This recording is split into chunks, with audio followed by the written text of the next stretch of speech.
Hi అండి. అందరికీ నమస్కారం. Welcome to Amoghas herbals.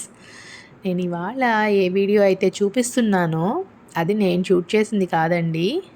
One of the clients నాతో షేర్ చేసుకున్నారు. యాక్చువల్‌గా ఇది నాకొక కాంప్లిమెంటరీ కింద పంపించారండి వాళ్ళు వీడియో షూట్ చేసి. I'm very happy for that అండి. వాళ్ళ టైం తీసుకొని నా కోసం ఈ వీడియో పంపించినందుకు. యాక్చువల్లీ ఒక మదరు వాళ్ళ పాపకి అమోఘాస్ ఫేస్ ప్యాక్ యూజ్ చేస్తున్నారండి. సో, ఒకసారి ఆవిడతో మాట్లాడినప్పుడు నేను చెప్పాను పిగ్మెంటేషన్‌కి పొటాటో జ్యూస్‌ని అమోఘాస్ ఫేస్ ప్యాక్‌తో కలిపి రెగ్యులర్‌గా యూజ్ చేస్తే బాగా మంచి రిజల్ట్స్ వస్తాయని. సో, ఆవిడ ఒకరోజు పొటాటోని బాగా మిక్సీ పట్టేసి దాన్ని జ్యూస్ తీసుకొని ఈ అమోఘాస్ ఫేస్ ప్యాక్‌తో కలిపి పెట్టుకున్నారటండి. So, she was surprised with the results అండి. ఫస్ట్ టైమ్‌కే ఆవిడకి చాలా మంచిగా డిఫరెన్షియేషన్ తెలిసిందని నాతో కాల్ చేసి చెప్పారు. I'm very happy for that అండి. Love nature, love Amoghas. Thank you.